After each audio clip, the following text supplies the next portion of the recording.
Howdy, hombres! My name's L.A.zy, welcome back to the letter. I apologize that the last episode got cut off so abruptly at the end. I didn't bother to look at the time and how much I was recording because my Windows Media Player only records up only until an hour and it doesn't record any more than that. So, on this episode, we actually found out that the rights, Luke and Hannah are actually buying that giant mansion with the really freaky ghost in it, and we're forwarding the papers now. So, you need to be closed here, documents need to be signed. I think this is where we left off. So, let's see. Along with the foreboding feeling I can't quite pinpoint. I had to do a little damage control, but they're already interested in acquiring the property, even before they attended the open house. I mean, isn't it obvious? They already hired an interior... Yeah, one at a time, Rose. I can't process everything you're saying at once. What do you mean? They're paying 15% higher than the listing price, as long as we get the paperwork done as soon as possible. Yeah, I think if we allow it, they'll be paying up front, too. Even with that urban...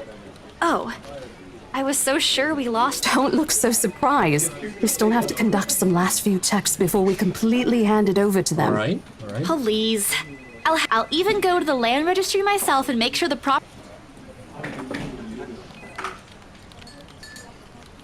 Yeah, we all covered this in the last episode.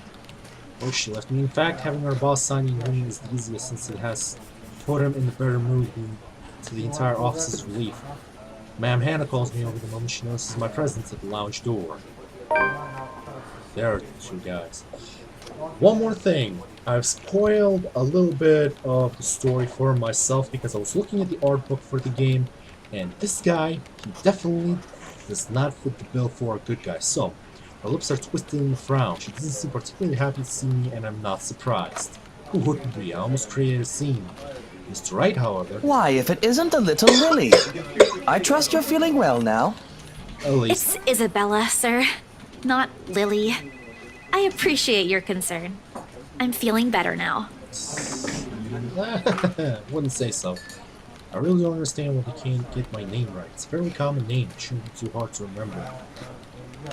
I'm guessing it's a common trait of most rich folk. They have a low attention span when it comes to remembering names. Regardless, I hand them their copy of the agreement. I believe I can take that. Thank you very much. Now, elegantly, she plucks the papers off my hands, easy to think that there is any trace of irritation in her. But it is there, radiating in her stiff stance and the way she's standing at a fair distance from her husband. How the two look to be ignoring each other. Seeing this scene, it soon becomes clear to me that I'm not the only one who has put her in a bad mood. Did they fight? Most probably. I've seen it happen dozens of times with previous clients. It's a shame, especially with their new mansion. I never did like it when my mom and papa fight, but they'll make up soon.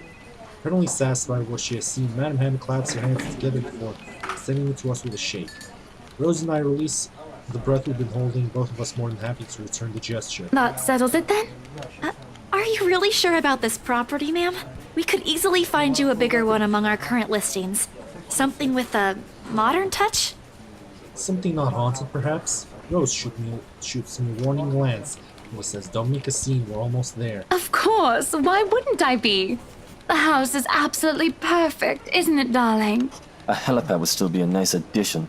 A helipad? Are you serious, dude? Yes, well, we'll get there eventually, love. Eventually! We'll eventually have a helipad there. As I was saying, if your partner had the documents yesterday, we would have bought it right there immediately. I guess that was our fault. Shame she didn't have it.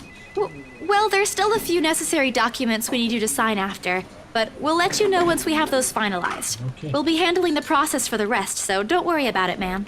Within a week, I hope. We still have a housewarming party to plan after all. You know how much thought to be put into those things. There are servants for that, darling.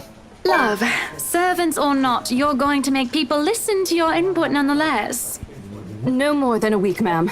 Barring unexpected delay, of course. You can leave it to us. Excellent. Well then, I'll leave you two to it. It's been a pleasure doing business with you. Oh, and before we forget...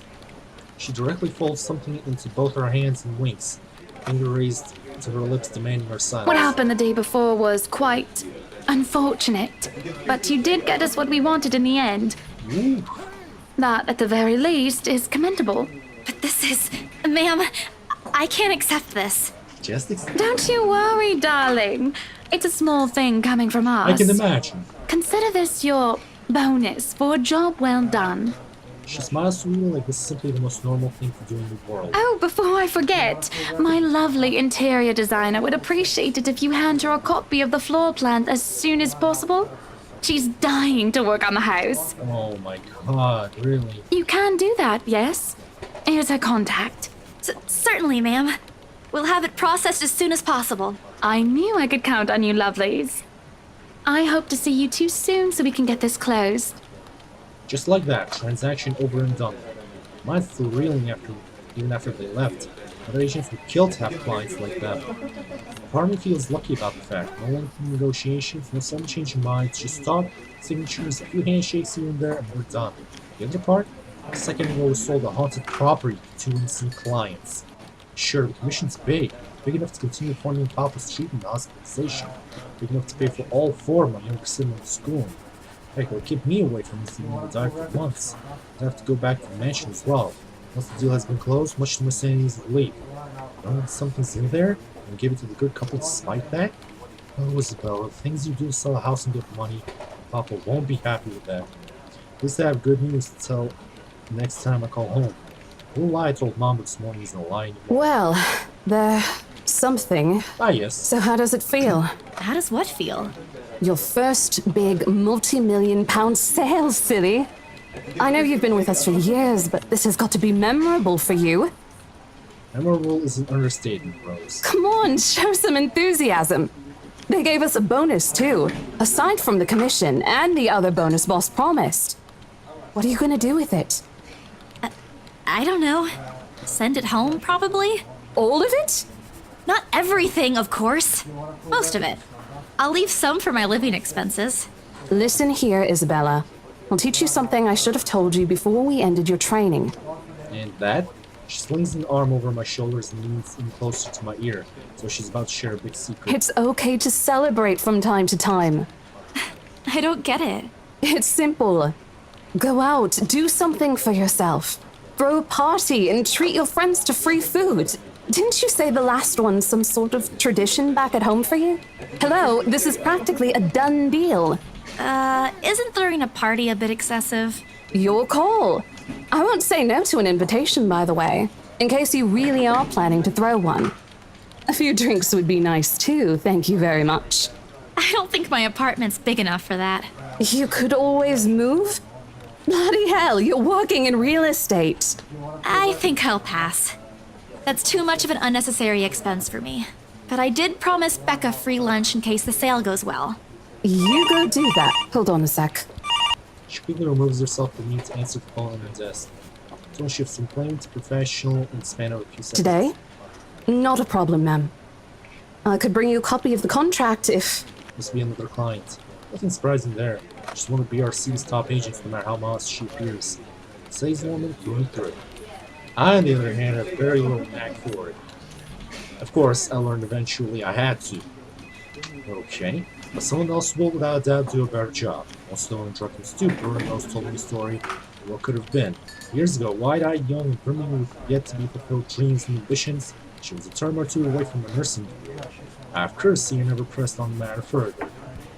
But perhaps it's where the sense of fondness started. As a small connection to one's smaller experience of respective lives, goals we both let pass us by because the circumstances were linked. I'd be happy to discuss this over tea, ma'am. All right, I'll be there. Thank Wait, you. where the heck even are we? America? Britain? No New idea. client? Reassigned. Have you heard from Mark at all? Mark? Not since the first visit to the mansion. Who's Mark? Why? No news from the HR yet? None at all. Boss thinks he ran Oh away. boy. I doubt it, though. He's too much of a wimp for that. There must be another reason. Anyway, I've got to meet this one. I'll see you later. See you around. She throws a wave over her shoulder as she rushes out of the office. Lunchtime bell sounds shortly after, followed by the chatter of fellow agents also hanging out for a machine break. Ordinarily, there's no need for me to go out, but oversleeping didn't allow me the luxury of packing my own lunch today. The officers taking instant tool cover from my pantry packing my lunch. Time may go on the promise I made to Becca, I suppose. And like Zach and Ash, too. In the end, only Becca and Zach could come. Ash, on the other hand, couldn't be reached. All my calls went straight to his voicemail. He's at it again, right here today, gone the next day. Oh well, his loss. We have agreed to meet in a nearby cafe. Same one I frequently with Rebecca, because it's cheaper to give away free bread around closing time. Quaint, a little old-fashioned, it looks a wee bit out of place in Mr. C's tall buildings, but I love it all the same. Much like its facade, the interior carries an antiquated charm to it. It reminds me a lot of that one bar that I saw very long ago from a childhood game called From Mission 4. One of the bars looks almost exactly like this. Brings a little bit of nostalgia. Vintage art pieces and row shelves boasting an extensive collection of books covering walls. It would have been nice to hang out here for hours on end. Even on a weekend, the place is still packed with people. I think Rebecca and Zach have already found seats and engaged in some casual chatter when I arrive. It's strange seeing the two of them without Ash accompanying the other. They've never been particularly close. Sure, they talk when they meet, laugh at the same things when there's something funny. There's a distance, the kind born purely out of different interests. Now Zach's simply afraid of Becca. It's not impossible, I won't blame him if he is. He might be the tallest in our group, but everyone knows that means nothing against Becca's temper. Even I am a little scared of her. Zach! Becca! There they are. Well, you seem to be in a better mood today. What happened? I know that smile, Belle. Come on, still. Don't rush me. Let's order food first, okay? A waitress comes by and take our order. On a normal day, me and Becca will order a hearty serving with your special vegetarian stories. Zach takes anything with helping of meat, sausages, or potatoes like that. Today's a good day. Great even. It's not wrong to indulge a little, right? Today's special. For the three of us. Even the person jotting down her order looks surprised at today's meal choice. She writes it nevertheless and leaves without comment. Becca furrows her eyebrows, her mouth halfway open, ready to let loose what's likely a string of reprimands. Don't worry. It's my treat. The letter she sends my way reminds me of the one I received from Mama when I punched a kid bullying my younger brother 18 years ago. Naturally, I never did it again after she made me apologize the next day. Rebecca's far from being my mom. A small sheepish grin is enough to turn that frown to defeated sigh. Food arrives in the middle of a funny story from Zach, putting the rest of the conversation on hold as we are each served our order. It isn't anything fancy. Pan-roasted sea bass with citrus asparagus and a portion of mashed potatoes on the side. At least that's what the special support says. That does not sound like a very good food combination. I never did pay any attention to it whenever I come here, since the price order was written way above that I wanted to spend on food on a single day. Oh, good. I'm so hungry, I think I'm dying. You're always hungry. Hey! Not all the time. Let me guess. You skipped breakfast again. Not on purpose. I may have overslept by a few seconds today. Right then. Stop stalling, Isabella. What's this about? Let us say, Rebecca. She wouldn't be inviting us out if it wasn't worth hearing out. Well, we're waiting. I'm treating you guys to a once-in-a-century thing. An expecting grin breaks out of my face, except I'm sorry, say that again. And this is important because... Becca only raises an eyebrow at me, while Zach appears like he didn't get the punchline to another lame joke Ash made, and is desperately searching for someone to explain it. My instant news they are over. Oh bummer, maybe I should rephrase it. Okay, let me do that again. Guess what, guys? I'm paying! I sold the house! What's the relationship? Zachary plus Rebecca plus. It's a good thing because it didn't like the minds we had in the last episode. And they're both surprised. As the news sinks in, their expression goes from sheer bewilderment to utter surprise. That's more like it. You heard me right, ladies and gentlemen. As of today, I'm Maria Isabella Grace Cruz Santos and free from my instant noodle binge. Maria Isabella Grace Cruz Santos. That is quite a name to remember. I was wondering why the hell her mom called her Grace. Seriously? Hold it, Belle. You sold the house? Yep. Which house is this? In Anslem Village? The one with the open house yesterday? The one and only. Come on, Becca. I know you've got a better memory than that. Oh, wow. That's... She lets out a hum. Although she's nodding, she gives me the impression of someone who has heard something unbelievable, still forcing her brain to absorb it. Did she think we wouldn't be able to sell it? Have some faith in me, Becca. Am I not your best friend or what? You don't believe me? Words tumble out of my mouth before I can stop them. I've been trying to avoid bringing up yesterday's spat, judging from the looks on their faces. It seems they are too. Me and my stupid mouth. I'm sure it ain't the way you're thinking, Bella. No, I do believe you. But don't you think the sale happened a bit too fast? The open house only started yesterday, and now you already have a buyer? I really don't know how these real estate things work, but hey, if you got a buyer, capitalize on it. It happens from time to time. Yeah, but look, I'm happy for you. Just yesterday, you've been really worried where to get money for your dad's new treatment. And now, all of a sudden, you have something. What if the sale doesn't push through, or I don't know, they're a fraud, or they suddenly back out? Isn't it a little too early to celebrate? Rebecca does have a point, Bella. If you haven't closed the deal yet, there's still a chance they'll go back on it. Those are valid points. But they did give us a preemptive bonus anyway. They don't seem like it to me. The lady appeared to really want it, and she approached me without even finishing the tour. Pressure me into it, more like. I'm not going to tell Becca about that, knowing her she'd only worry. And she already hired someone to handle the house's interior design. You're joking. Who would do that? The Wrights, apparently. Rights? It's actually pretty funny. She's a bit too excited to get the property, she forgot to buy it. At any rate, they've already signed the agreement today, so it's just a matter of time. And don't tell anyone about this, but Ma'am Hannah also gave us something extra. Something as in... As in, it's why I can treat you two to a free meal. I'm more surprised you accepted it. She didn't really give us a choice in the matter. So don't lose sleep over this, okay? The couple really want the house. Oh, I can only imagine what will If come out of Rose that. didn't stop them, they'd likely have paid up front for it yesterday. That's despite the legends, too. I even tried to show them the letter. But nope. I want this house, darling. Go take all our money. You don't really think they'd believe that, do you? I'm pretty sure for them, those are just rumors as well. No one is that superstitious in this day and age, Belle. Well, there's you. Right. You know what? I'll just eat all of these by myself. I begin to gather their plates by my side, food in each still untouched. A laugh almost escapes my mouth, and the way Zach's expression quickly changes to disappointment. Becca's hand interrupts me just as I'm about to pull her plate closer to me. I'm kidding. Don't go all pouty on me again. I'm just concerned you'll get hurt if this doesn't happen.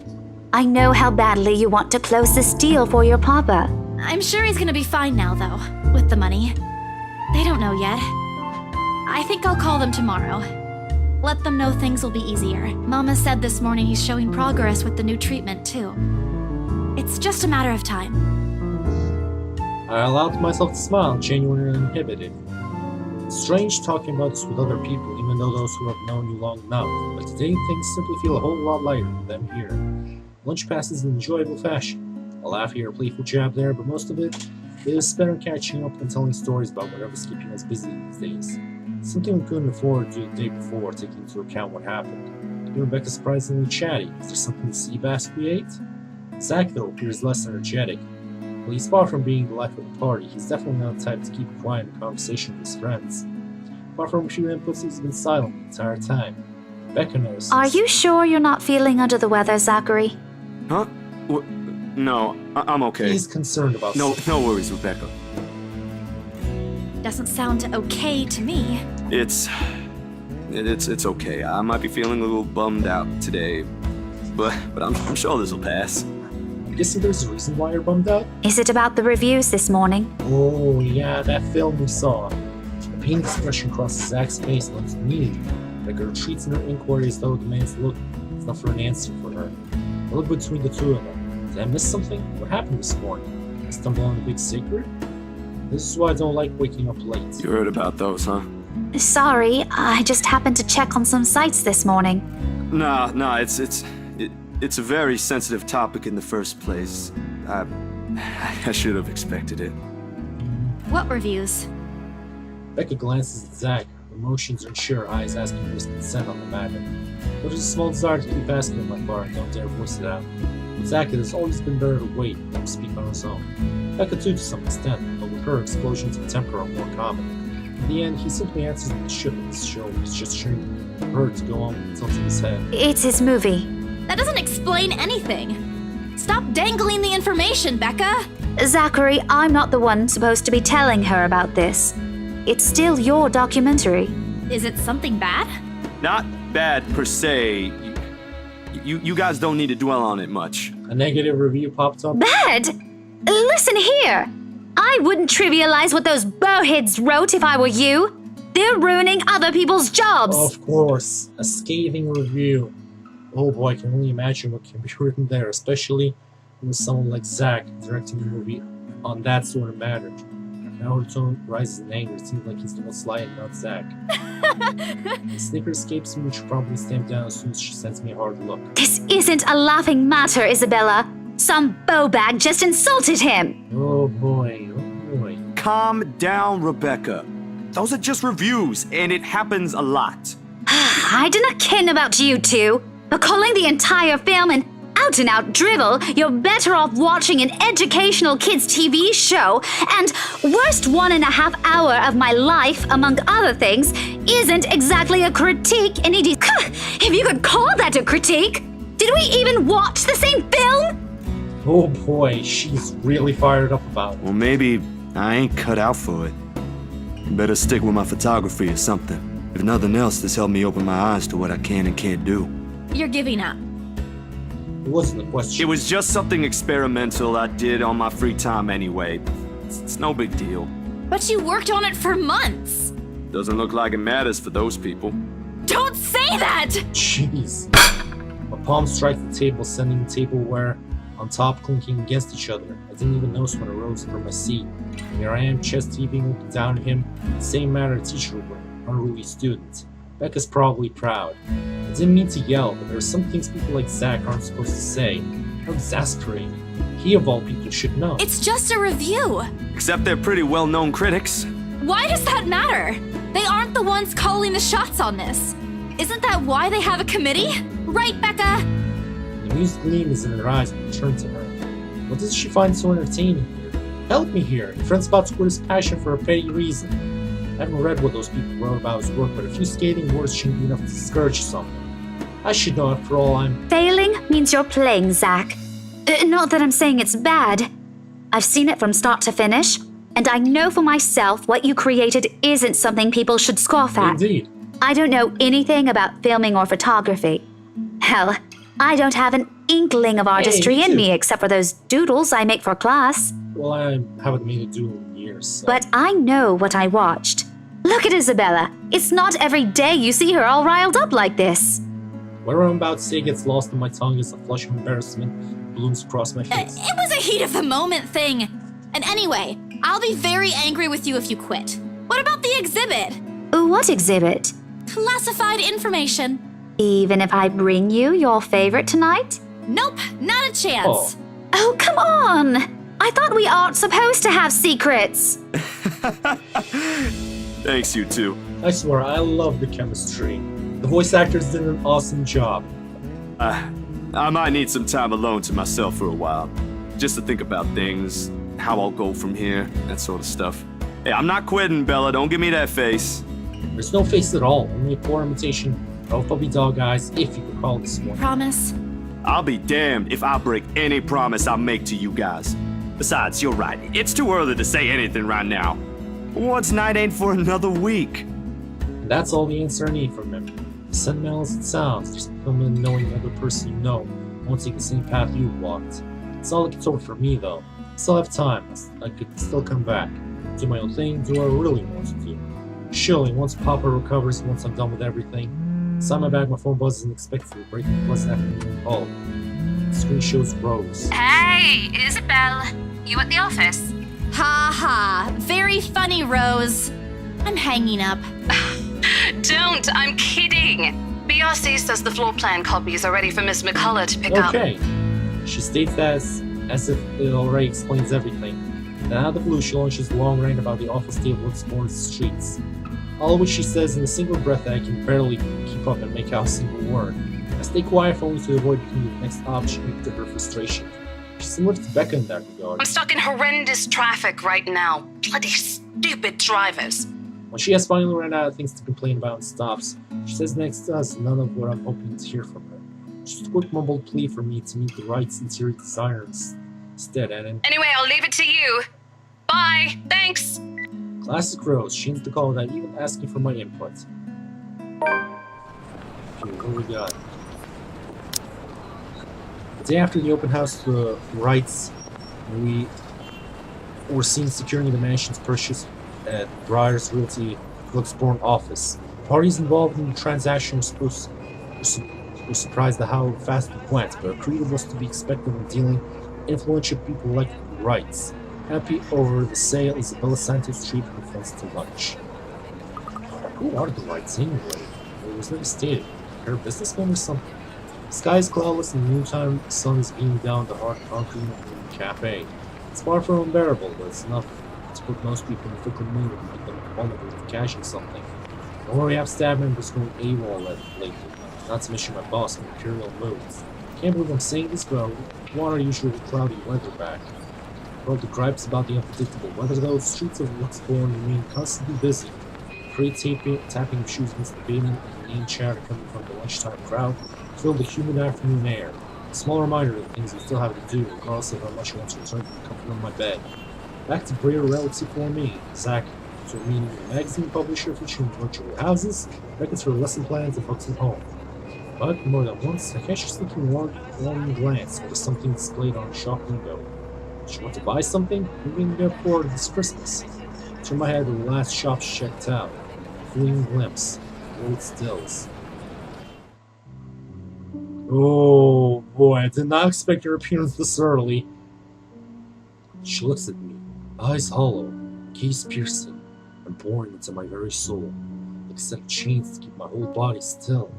There are no shadows or whispers this time, only a plea, a hum, low and distinct, compelling me, beckoning me, and then dragging me to the void beyond the glass. I don't dare move. My heart hammers against my ribs. Each bay, every thumb, screaming at me to look away, make a run for it. But I can't. I couldn't. All of my limbs feel heavy. My own breathing strains in the face of her calls. Leave me alone. Oh boy. Her mouth stretched in a grin, wide and unpleasant. Panic built in my chest, forcing me to take a tentative step back.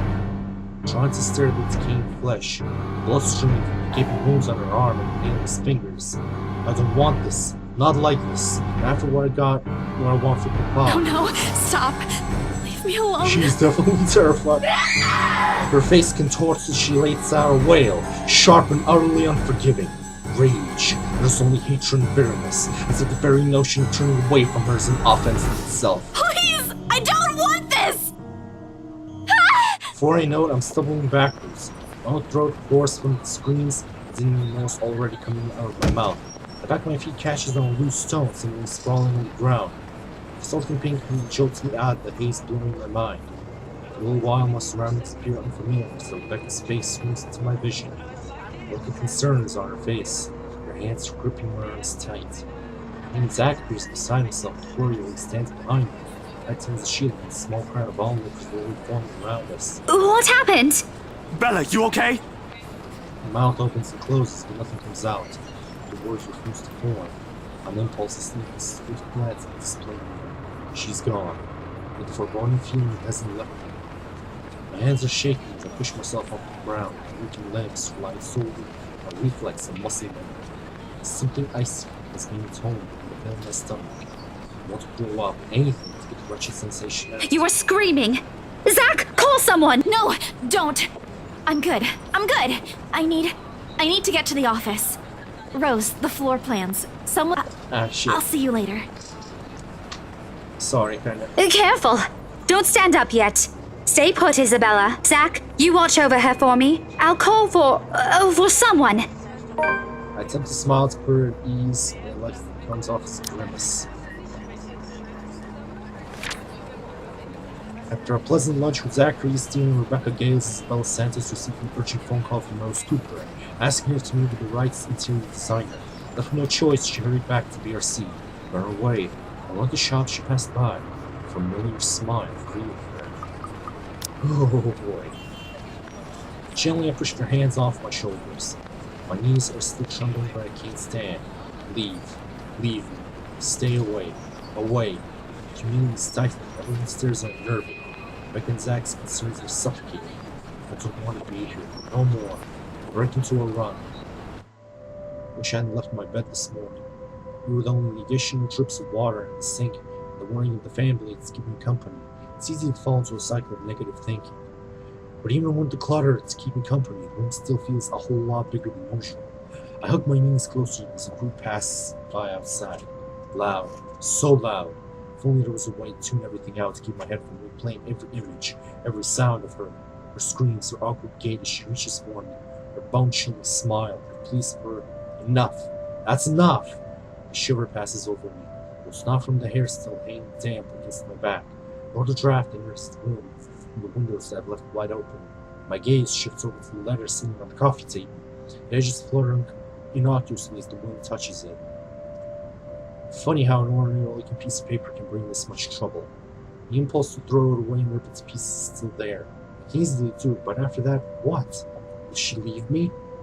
What about those people who have already seen it? Will they be okay? This certainly gnaws at me. That she's real and might also go after the people I care about. I just wish someone would listen. Believe me. The abrupt break in silence makes me jump out of my skin. Blindly fish out my phone from under the mess of papers and cushions where I've carelessly thrown it before taking a shower hours ago. Ash's name flashes brightly on the screen. Is he calling because of this afternoon? Thank you so much for spamming my inbox, scaredy cat. Hey, Ash. What's wrong? I just had a long day. The couple who bought the house wanted us to finish processing the papers within the week. It's a little hectic, but we'll manage. Yeah, especially hectic with that ghost girl. Really? watching you. You sold it? Don't sound so surprised. I told you, you don't stand a chance. The rights won't take no for an answer. You've been on the losing end from the very start. Ha! Whoever said I was interested in the house in the first place? But you said... Despite his light tone, the snicker only comes off as annoying to my ears. But to fight the urge to end the call right here, then and there. Stupid Ash. You're such an ass. And just so you know, I'm not treating you to a separate celebration. Or ever. No, that's just unfair. And here I was looking something up for you. Didn't you say you wanted to talk to Andrew? Oh yeah, I paused. I did say that, but I didn't think he actually go through the trouble considering how much he scoffed at the whole topic in the first place. Is he okay with that? Totally. Besides, I need to ask him about something. I might as well do it soon. What do you say you come with me tomorrow morning? Well, there's no harm in it, I suppose. I've got a free day anyway. Great, I'll just pick you up. Don't oversleep. Don't compare me to you. I'm not the one who sleeps like a rock. Oh, I'll live for the day he'll stop making fun of me. Just wait, you asshole. As I'm about to end the call, he clears his throat. And, Isabella? His sudden diffident tone sends my eyebrows shooting up into my hairline. Is the world ending today? Yeah? Did you forget something? Do you think we... Asking for the date? Never mind. Good night. He hangs up instantly. Rude. Completely rude. Didn't even get to thank him. The busy tone, though muffled, echoes through the receiver.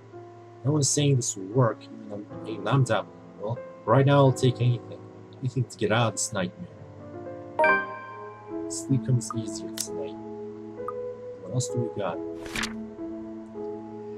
Ashton Frey reminded Isabella Santos of their meeting with Professor Andrew Clark tomorrow. Respected professor with a doctorate degree in sociology. As a former researcher specializing in ethnography and psychology, Ashton assured this friend can help with her worries regarding the mansion's rumors. Okay, for the first time in a long time I dream. Clear skies, of unrestrained laughter from children playing in the streets, of small cramped dwellings. To an outsider, the sight does not paint a pretty picture. However, this is home to me. October 23rd, Sunday. Morning dawns bright and clear the following day, although the air still feels muggy and amidst the chilly autumn weather. It's one of those rare weekends when I'll up even before my alarm rings. Also for Ash's call last night, I'd probably sleep in. 9 a.m. rolls around, I'm already heading downstairs where Ash is waiting for me in his car. There he is. His hair is a disheveled mess, eyes drowsy, and we're all looking like he hurried out to get out of bed. or fell out of it, or both. Oh boy. God damn it. I wasn't expecting it to end so early. He looks adorably rumpled this way, but I'm not going to tell him that. Only bloat is unbearable. Good morning, Ash. He makes a motion with his finger around his ear, Tony town. Can you even drive? He answers me with a slight raise of his hand, a yawn, and nothing more. He's never been particularly fond of mornings, and after that I'm thankful to every god in the universe. Less mental capacity for him to make fun of me. That's the reason why mornings are my favorite. Since take long to reach our destination, to look like this trip, to the busy street, same one I often visit back up for cheap food. Okay, we're gonna save here. With that, I'm gonna end this video here. That ghost is not gonna leave us alone. Something tells me it might kick up sooner or later. But like I said, I did spoil a couple of things for myself, but nothing major like plot heavy. I'm guessing the juicier bits are gonna be like in the middle or the final parts of the game.